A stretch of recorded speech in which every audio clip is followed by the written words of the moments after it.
Sleeve cut ചെയ്യാൻ വേണ്ടി material 4ആയിട്ട് fold ചെയ്ത് വെച്ചിട്ടുണ്ട്. സ്ലീവിന്റെ വിഡ്ത് എത്തുന്നത് 10 ഇഞ്ചസ് ആണ്.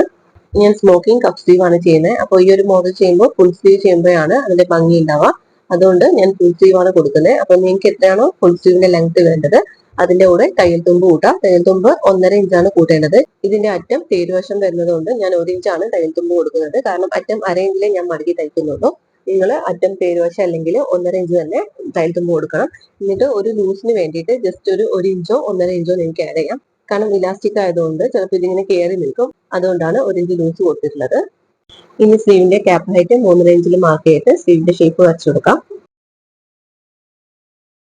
കപ്പ് സ്ലീവ് ആയതുകൊണ്ട് സ്ലീവ് ഓപ്പണിംഗ് 10 ഇഞ്ചസ് തന്നെയാണ് കൊടുക്കുന്നത്. എന്നിട്ട് ഇവിടുന്ന് ഇങ്ങോട്ടേക്ക് ജോയിൻ ചെയ്ത് കൊടുക്കുകയാണ്. അതിനുശേഷം സ്ലീവ് കട്ട് ചെയ്ത് മാറ്റാം.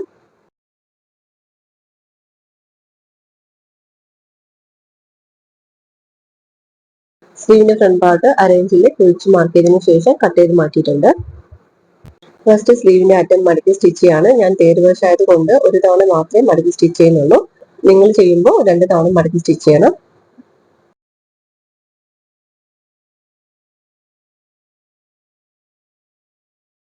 ഇനി ഞാൻ ഇലാസ്റ്റിക് ത്രെഡ് എടുത്തിട്ടുണ്ട്. ഇതിനൊരു ബണ്ടില് 35 റുപ്പീസ് ആണ്. ഒന്ന് വാങ്ങിച്ചാൽ നമുക്ക് കുറേ നാൾ യൂസ് ചെയ്യാനുണ്ടാവും.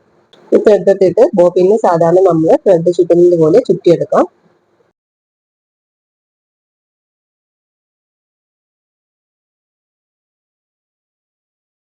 ബോബിൻ കേസ് എടുത്തിട്ടുണ്ട്. എന്നിട്ട് ഇതിന്റെ സ്ക്രൂ ജസ്റ്റ് ഒന്ന് ലൂസ് ചെയ്ത് കൊടുക്കാം. നിങ്ങളുടെ കയ്യിൽ ചെറിയ സ്ക്രൂ ഡ്രൈവർ ഉണ്ടെങ്കിൽ അത് വെച്ച് ഇൻസേർട്ട് ചെയ്തെടുക്കാൻ പറ്റും.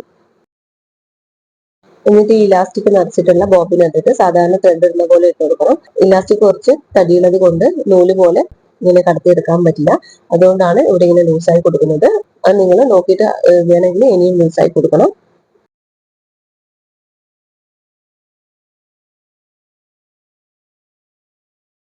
ഇലാസ്റ്റിക് ഇതുപോലെ ഇങ്ങനെ വലിച്ചെടുക്കാൻ പറ്റുന്ന വിധത്തിൽ സ്ക്രൂ ലൂസായി കൊടുക്കണം. എന്നിട്ട് ഈ ബോബിൻ ഞാൻ മെഷീനിൽ ഇട്ട് കൊടുത്തിട്ടുണ്ട്.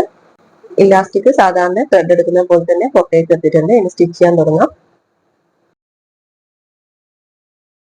മെറ്റീരിയലിന്റെ നല്ല വശത്തൂടെയാണ് സ്റ്റിച്ച് ചെയ്യേണ്ടത്. നമ്മൾ മടക്കി സ്റ്റിച്ച് ചെയ്ത് കഴിഞ്ഞിട്ട് ഒരു 1/2 ഇഞ്ച് വിട്ടിട്ട് ചെയ്ത് തുടങ്ങാം. നിങ്ങൾക്ക് സ്ട്രൈറ്റ് ആയിട്ട് സ്റ്റിച്ച് ചെയ്യാൻ ബുദ്ധിമുട്ടുണ്ടെങ്കിൽ വേണമെങ്കിൽ 1/2 ഇഞ്ച് വിട്ടിൽ സ്ട്രൈറ്റ് ലൈൻ വരച്ചു കൊടുക്കാം.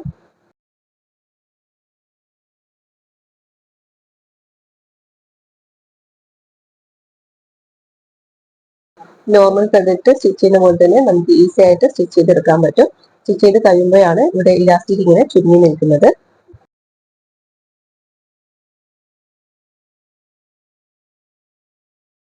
ഫസ്റ്റ് ലൈൻ സ്റ്റിച്ച് ചെയ്ത് കഴിഞ്ഞു. ഇനി 1/2 ഇഞ്ച് വിട്ടിട്ട് അടുത്ത ലൈൻ സ്റ്റിച്ച് ചെയ്തെടുക്കാണ്. ഇതുപോലെ 6 ലൈൻസ് ആണ് ഞാൻ സ്റ്റിച്ച് ചെയ്തെടുക്കുന്നത്.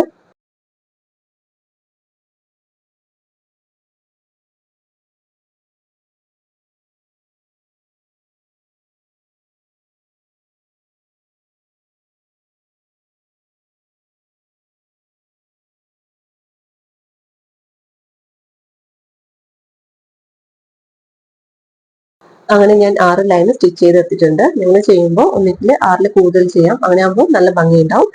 6 ലൈനിൽ കുറഞ്ഞാൽ കാണാനായിട്ടും ഭംഗി ഉണ്ടാവില്ല കേട്ടോ. ഈ സ്ലീവ് വേസ്റ്റ് ഞാൻ 2 ലൈൻ മാക്സി ഡ്രസ് ആണ് സ്റ്റിച്ച് ചെയ്തിട്ടുള്ളത്. ഇതിന്റെ ഫുൾ ആയിട്ടുള്ള കട്ടിങ് ആൻഡ് സ്റ്റിച്ചിങ് വീഡിയോ ഞാൻ കഴിഞ്ഞ വീഡിയോയിൽ അപ്ലോഡ് ചെയ്തിട്ടുണ്ട്. അപ്പോൾ ആ വീഡിയോ കാണാത്തവരൊന്ന് ചാനൽ ചെക്ക് ചെയ്ത് നോക്കണേ.